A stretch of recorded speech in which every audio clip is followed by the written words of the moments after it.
mais? Tá, eu não vou... Acho que todo mundo entendeu a ideia aqui, né? Eu vou avançar aqui.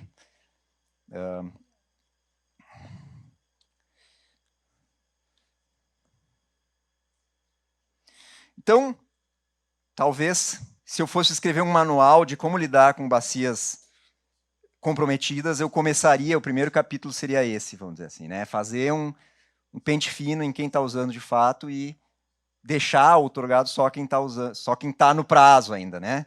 Não necessariamente usando, porque a pessoa tem 3 anos para usar. Né? Bom, agora eu fiz isso, certo? Agora eu limpei a bacia, tô só com as pessoas que realmente usam a água aqui. Né?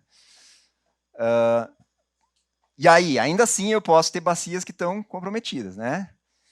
Em geral, esse trabalho primeiro aqui, ele só me dá um fôlego de alguns meses, porque a fila em geral já está tão grande que no momento que eu revogo, já ocupou de novo, entendeu? Então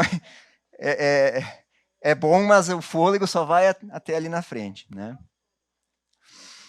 Então a gente agora vai começar a sofisticar um pouco, né? E aí tem uma coisa que é muito legal, que o Ceará e o Marcílio têm muita experiência, que é a alocação negociada de água, né? O Ceará é um estado que tem pouca água, né? Tem muita demanda e eles já há décadas já dominam isso de lidar com mais risco, assim, né? Nos anos em que os mananciais estão bons de água, oferecer mais água, e nos anos que o manancial está ruim, oferecer menos, né? A outorga ela é como se fosse um teto, assim, por quanto ele pode usar, né? Mas o que define de fato o que ele vai poder usar ano a ano é a alocação negociada anual, né? Na Austrália é muito parecido com isso. Na Austrália eles têm os entitlements, que são como se fosse quase um... Como é que eu vou traduzir isso? É como se fosse é um documento geral de água, como se fosse a nossa outorga, né? O entitlement. E eles têm os allocations, que é com base no que choveu naquele ano, o que ele pode usar. O allocation sempre é menos do que o entitlement. Então, se a gente começar a olhar, a gente vai ver que tem muitos paralelos aí com outros países também, né? A gente faz alocação negociada de água em vários sistemas hídricos que a gente chama, né? Eles estão principalmente na região do semiárido brasileiro, né? E a gente tem preferido esse termo sistema hídrico ao invés de bacia, porque em geral a gente não lida com a bacia toda aqui, né? A água no semiárido está muito concentrada nos reservatórios, né? Então não é muito SDO que está em jogo aqui, a gente não precisa acumular a água de toda a bacia. Em geral, a demanda está toda concentrada nesses espelhos d'água e às vezes num trechinho de rio que é perenizado por aquele reservatório, de uns 10, 20, 30 quilômetros a jusante, e aquele é o sistema hídrico que a gente chama. Ele é um extrato, um pedacinho da nossa bacia hidrográfica, que é onde a gente precisa trabalhar efetivamente, né? Então, a gente... E a coordenação onde eu trabalho, né, ela faz, então, esse trabalho de anualmente se reunir nesses sistemas e, com base no armazenamento de água que tem, definir como vai ser o uso ao longo do próximo ano. Né? Então, esse trabalho é um trabalho... Eu tenho gostado muito, eu estou desde o início do ano nisso, mas é um trabalho legal, porque eu trabalhei muito tempo na parte dos sistemas, do SDO, né? E agora eu estou indo mais para o campo de novo e conversando com as pessoas né, e vendo a realidade, né? Que às vezes a realidade é diferente do que a gente tem no nosso balanço hídrico, né? Então isso tem sido uma experiência bem interessante. Então a primeira coisa é a gente ter um diagnóstico assim do que está efetivamente acontecendo, né? E aí em geral os sistemas hídricos que a gente está falando são sistemas relativamente limitados no espaço, né?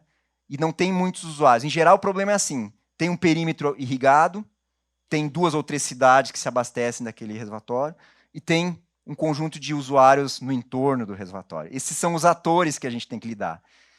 Então não é talvez para a bacia do Guandu, não sei se é esse o caso, porque vai ter inúmeros pequenos usuários distribuídos num território, dispersos num território grande, que talvez não seja bem essa a abordagem. Não sei, a gente tem que pensar um pouco, né? Eu sei que vocês estão preocupados aí no Espírito Santo com esse tipo de coisa, mas no Santa Juliana, enfim, tem exemplos em todo o Brasil desse tipo de coisa. Aqui a gente está falando de sistemas hídricos relativamente limitados no espaço, com um número não muito grande de usuários, de fato, né? De forma que a gente consegue reunir assim com todos os representantes dos principais usuários numa reunião anual, como nessas fotos aqui, né?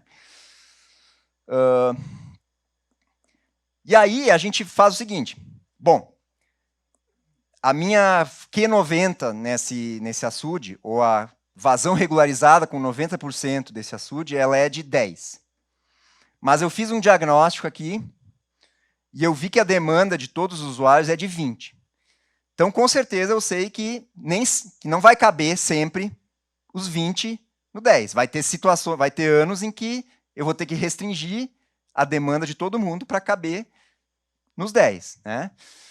Isso eu expresso na forma disso que a gente chamou de estados hidrológicos. Né? É tipo como se fosse um semáforo para sinalizar o risco que a gente está correndo. Então, a gente chega no final da estação chuvosa, que aqui no caso da Bahia, por exemplo, é meados de abril, e olha o nível do reservatório. Esse ano o reservatório está aqui no alto. Então, ele está numa condição boa de armazenamento, é a condição verde. Nessa condição, todo mundo pode usar ao longo dos próximos 2 anos, sem risco de colapso para o reservatório. Né? Aqui tem todo um trabalho, então, de calcular qual é a altura desses degraus aqui, né? Que é o seguinte, quanta água eu tenho que ter no reservatório para que eu use por 2 anos, integralmente, e não falte água daqui a 2 anos. Né? Então, é uma conta que a gente faz ao inverso aqui, para definir exatamente esses patamares aqui. E aí eu não vou entrar muito em detalhes nisso, porque, enfim, é uma matemática aí que tem, mas, basicamente, eu preciso definir um estado de armazenamento que ele é seguro, que ele me garante pelos próximos X meses que vai ter água suficiente. Né? Tem um segundo estágio, que é o estágio amarelo, no qual eu não tenho água estocada suficiente para os próximos 2 anos, se a gente usar os 20 que a gente diagnosticou que existe. Né?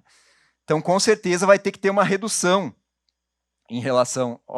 Então, por exemplo, no verde, todo mundo pode usar 100% da sua outorga. No amarelo, o abastecimento pode usar 100%, mas a irrigação no entorno só pode usar 100%, 50%. Né? A irrigação a jusante também, só 50%. Então, assim, já é um cenário de maior restrição. E no vermelho, eu tenho um armazenamento tão pouco, ou seja, choveu tão pouco na minha estação chuvosa, que eu não tenho estoque para garantir quase nada. Então, para eu ter alguma sobrevida no meu reservatório, eu preciso restringir mais os usuários, principalmente os usuários que não são prioritários. Né? Já teve caso da gente ter que reduzir abastecimento também. Né? Aí a cidade entra em racionamento, puxa carro-pipa, etc. Mas, em geral, sempre quem restringe primeiro são as irrigações. Né? Então, isso a gente tem uma matemática aqui por trás, e uma hidrologia também, para a gente construir esses estados hidrológicos que a gente chama, que é essa comunicação muito gráfica assim, da situação hídrica do reservatório. Né? Verde, vermelho e amarelo. Né? E aí a gente faz essa alocação por 1 ano, 2 anos nesse sistema hídrico, até as pessoas se familiarizarem com isso. Né? Porque todo ano a gente vai chegar aqui e dizer, olha, esse ano nós estamos bem, todo mundo pode usar. Ou esse ano nós estamos ruim, vamos ter que restringir. Né? E aí passa a monitorar isso e controlar. E aí, lá pelas tantas, as pessoas se acostumam com isso. Né? As pessoas se acostumam a todo ano se reunir e submeter a sua outorga ao que foi definido nessa reunião. Né? Então, isso resulta, para sacramentar essas decisões que foram tomadas nessa reunião anual, a gente assina, sempre no fim da reunião, um chamado termo de alocação, em que a gente diz, olha, esse ano, em função da condição hidrológica aqui, o abastecimento público vai ficar com 20, a irrigação vai ficar com 15 e assim por diante. Né? E isso vira um documento que tem uma força de normativo, vamos dizer assim. Isso é assinado normalmente pelo Marco Neves, né? Isso dá uma diretriz para fiscalização, né? Então, ao longo desse ano, por exemplo, esse cara aqui, irrigação no entorno. Mesmo que a outorga dele fosse de 20, para esse ano ele ficou com 15. Então, se a fiscalização for lá e ver que ele está usando mais de 15, ele pode ser autuado, né? Porque a outorga se submeteu ao que foi definido nessa reunião anual, né? Tem outras coisas legais no termo de alocação, que é o seguinte: além de definir quanta água vai ser usada pelos próximos 12 meses, essas reuniões sempre são um momento assim de desabafo das pessoas, em que elas dizem: ah, o meu rio está sujo, o meu rio está todo assoreado, tinha que ter alguma ação nisso, ou a gente define números, mas a gente não monitora, precisa monitorar. Então, assim, a gente também usa o termo de alocação para estabelecer uma série de compromissos para os diferentes atores para melhorar a gestão como um todo, né? Então, monitorar, desassorear, tratar esgoto, né? Se a companhia de saneamento tem planos de, por exemplo, construir uma ET, a gente bota isso como um compromisso do termo de alocação para reforçar, para dar mais força, né? Isso depois é enviado para todo mundo, isso acaba fazendo com que melhorias aconteçam na bacia, né? Então, isso vira um documento formal, público, assinado, que tem uma certa força normativa, tá? É o termo de alocação de água, certo?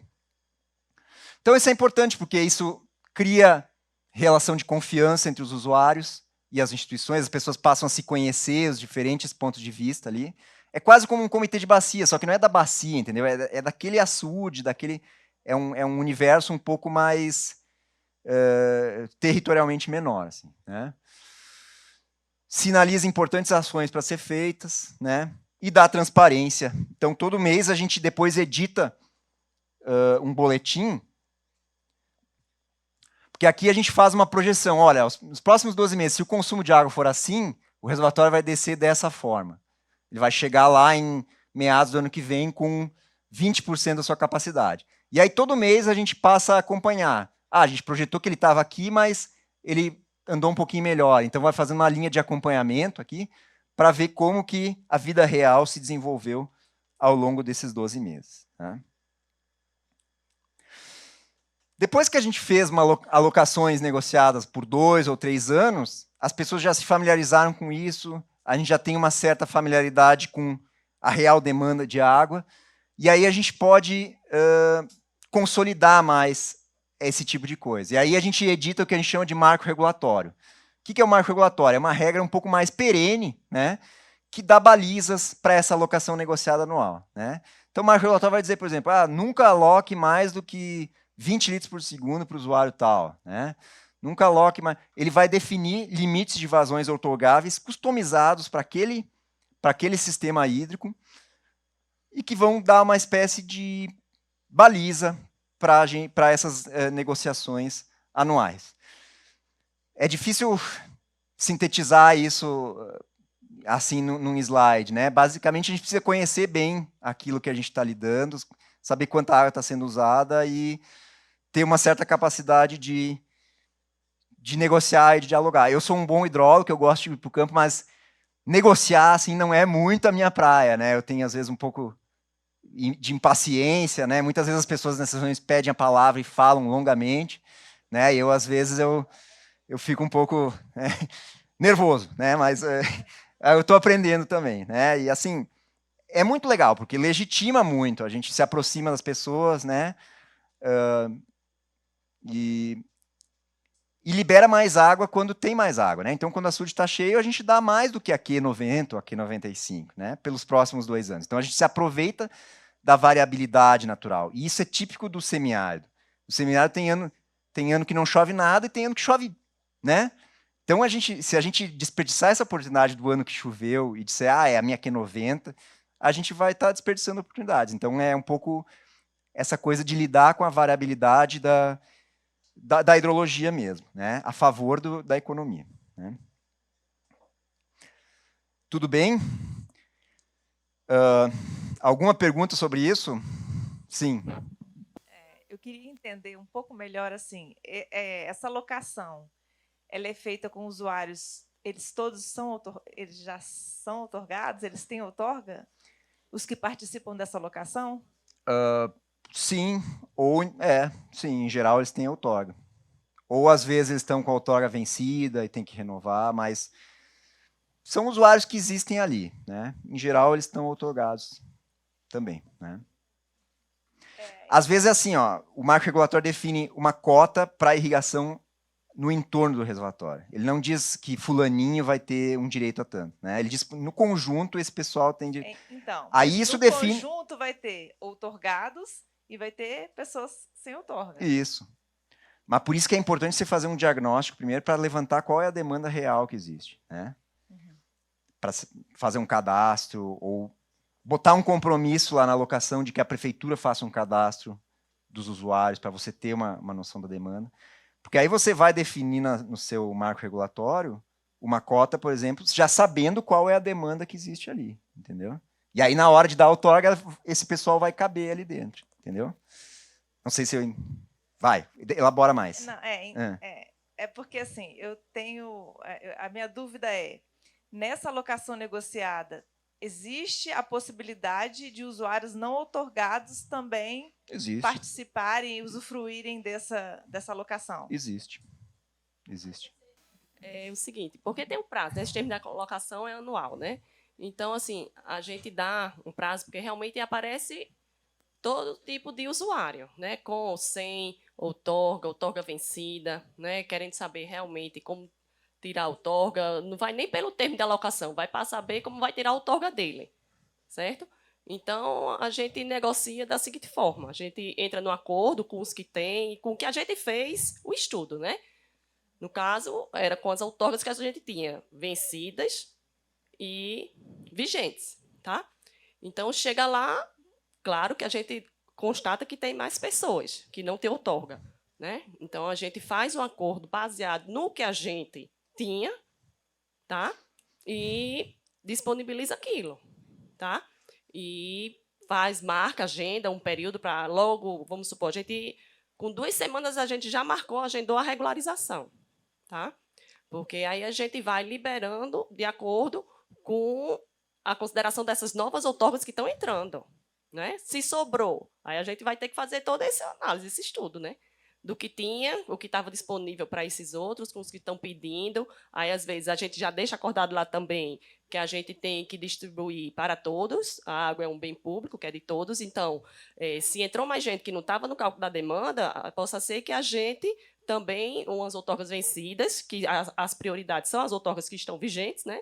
As vencidas, a gente possa diminuir para dar a um que está entrando, né? Porque todos vão ter que captar, né? Porque isso é muito na zona rural. Então, se você for realmente a campo, como Bruno falou, você vai ver a situação do povo. É o povo implorando por água, chorando, brigando, dizendo: você não sabe o que é, meu animal está morrendo. A gente não tem água para beber. Entendeu? Então, a situação é muito crítica, pelo menos no nosso caso, sabe? Então, é de muita dor.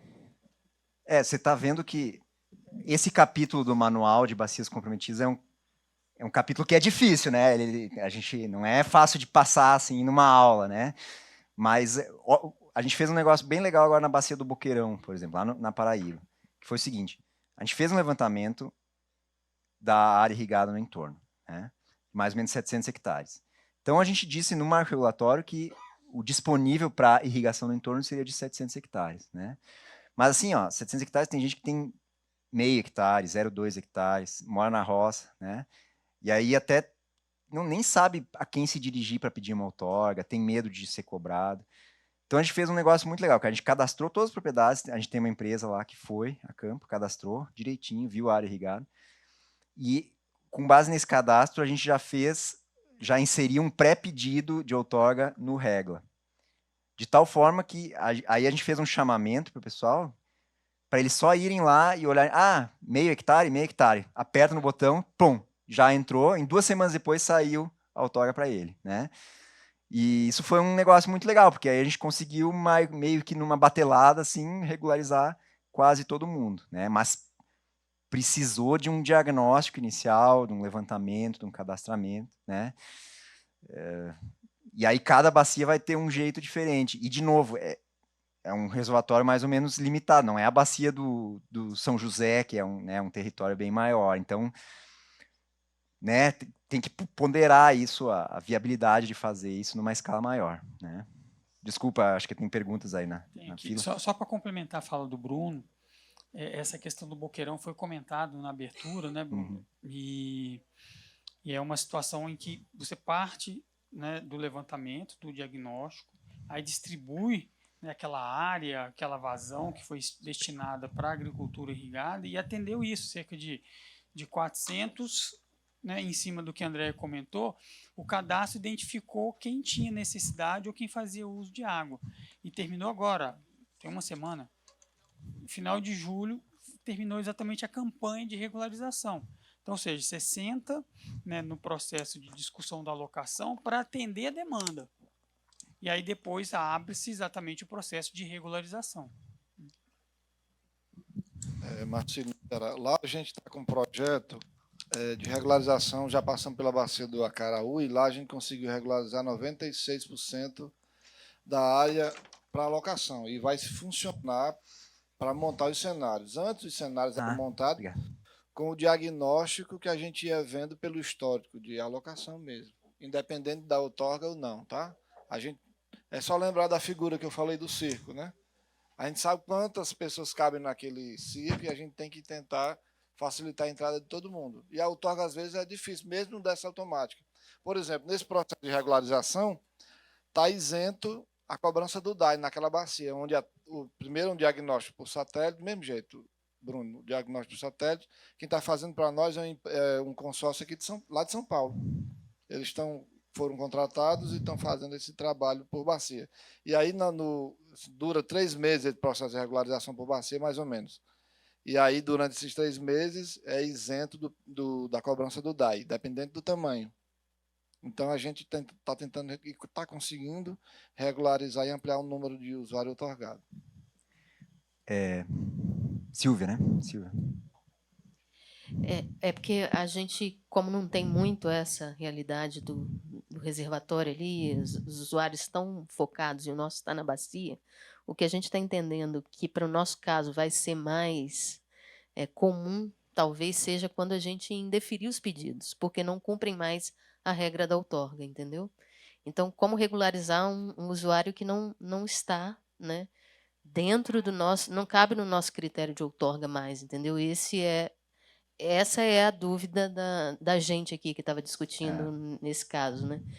Porque a regra ali no reservatório, né, deve ser uma regra específica também para outorgar ali, mas no nosso caso é uma regra geral de outorga, 50% no coletivo, 25% individual, não coube na regra, indeferiu, e aí? Né? Eu não sei. E é a maioria dos casos aqui. A dificuldade que eu vejo é a seguinte: no Boqueirão a gente tem a demanda mais ou menos controlada, não vai passar muito disso, né? Até porque a localização da disponibilidade hídrica ela é muito restrita, né? Ela está toda concentrada ali, né? Então nem tem como levar água para muito mais longe, né? Então a gente consegue ter mais ou menos segurança que 700 hectares é a área que vai existir ali e não vai crescer muito, né? Agora, numa bacia grande, se eu soubesse de antemão que a área, que o potencial de área irrigada seria X nessa bacia, talvez eu poderia botar no meu marco regulatório esse X, né? Mas o caso é que eu tenho a impressão que na bacia de vocês não sabem isso, né? Porque todo dia, né, alguém comprou uma terra e quer ampliar, né? E eu sei como é, eu acho que aqui no Cerrado é assim também, na bacia do Preto, na bacia do Urucuia, né? Se tiver água, tem terra pra caramba para irrigar. Então, o céu é o limite, assim, né? Então, é difícil a gente conseguir botar num marco regulatório qual vai ser o limite de área irrigada ou de demanda que a gente vai poder limitar, né?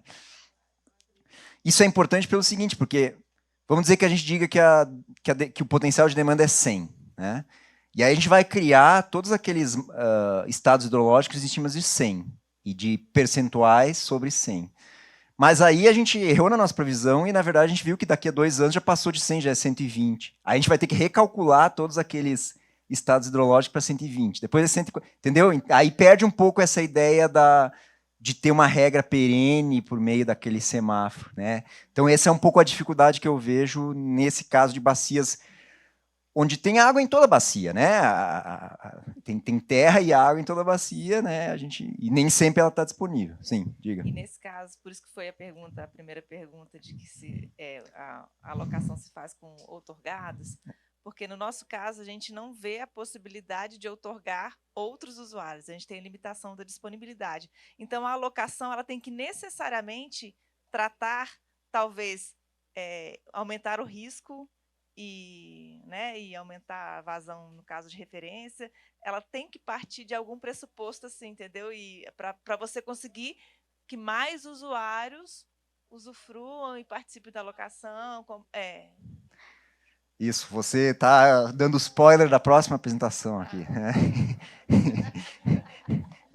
Para complementar e trazer o exemplo que nós temos aqui no DF, né? A DAS, a gente faz esse trabalho de alocação já em algumas bacias, né? Ribeirão Extrema, Ribeirão Jardim, no Rio Jardim, no Pipiripau, que aí já entra o conflito com a irrigação e abastecimento humano, né? Nas demais do Preto, apenas a irrigação, e com grandes usuários, então fica mais fácil da gente lidar, né? Mas primeiro nós fizemos esse trabalho de escritório, né? Essa limpeza nas outorgas, o que estava repetido, o que era transferência, ainda mantinha no banco de dados as 2 informações, quais os usuários que estavam com outorgas vencidas. Então, nós fomos para campo, já para essas reuniões, com essa limpeza, essa faxina que foi feita no escritório.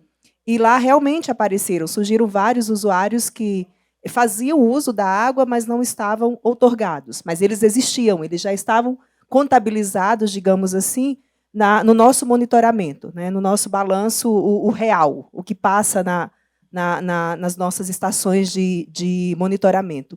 Então, nós fizemos esse cadastramento de todos os usuários e aí sim nós fomos dividir o que tinha entre aqueles que já estavam na bacia, outorgados, e aqueles que estavam, mas de forma irregular, né? E a partir daí, a partir desse termo de alocação, criou-se um marco, né? Digamos assim, não é ainda um marco regulatório, que estamos trabalhando nisso para o Jardim, o Pipiripau já tem, criou-se um marco temporal, né? Para dizer, olha, a partir daqui, quem surgir, a gente vai ter que analisar se já existia, seja por imagem de satélite, seja por algum tipo de comprovação, para saber se a gente consegue ou não encaixar. Mas, geralmente, essas bacias elas já estão fechadas, né? A gente já não consegue mais incluir novos usuários, aquele que realmente está querendo começar agora.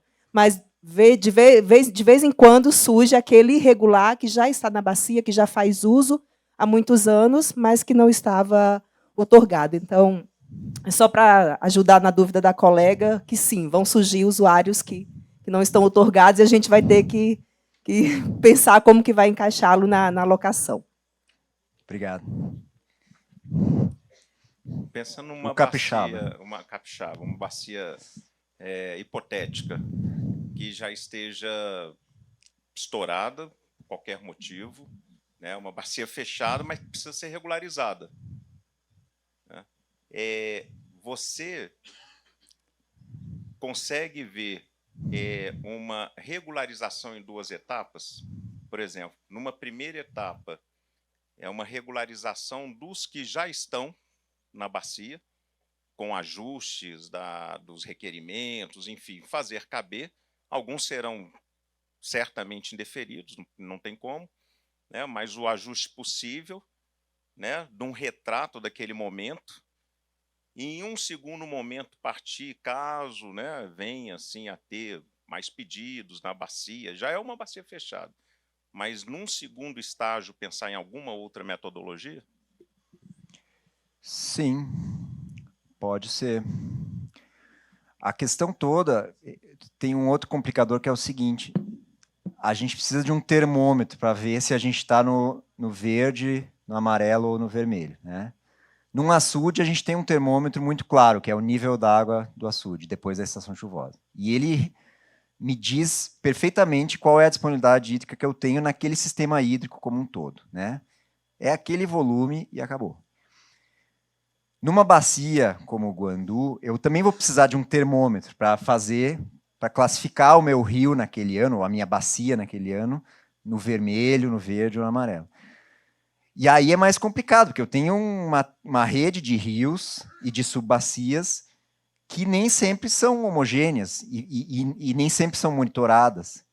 Então eu vou ter provavelmente uma estação ou duas nessa bacia, a partir da qual eu vou dizer, olha, eu olhei lá a estação Boca da Vala, que é no Rio São Mateus, eu guardei esse nome, não sei se deve ter uma no Rio Guandu também, e com base nisso eu digo que meu paciente esse ano não está com febre e todo mundo vai ter água bastante, né? Ou então eu chego na Boca da Vala e digo, não, passou a chuva, eu estou aqui em abril e a estação já está muito baixa e isso vai repercutir em restrições para toda a bacia, né? Mas será que toda essa bacia respondeu de forma tão homogênea para aquela estação? Será que não tem regiões da bacia que estão melhores? Aquele termômetro ele reflete realmente a condição hidrológica de toda a bacia? Então, assim, eu acho que em rios essa solução dá para fazer também, né? E a gente tem no Rio Verde Grande, por exemplo, no norte de Minas, é uma solução desse tipo, tem um semáforo lá. Mas tem esses limitadores, mas eu acho que esse é um caminho possível, né? A gente fazer primeiro um pacote para quem está e uma regra diferente para o futuro, né? Acho que isso a gente tem discricionariedade para bolar coisas desse tipo, né? Poderia ser. Tudo bem? Tudo bem?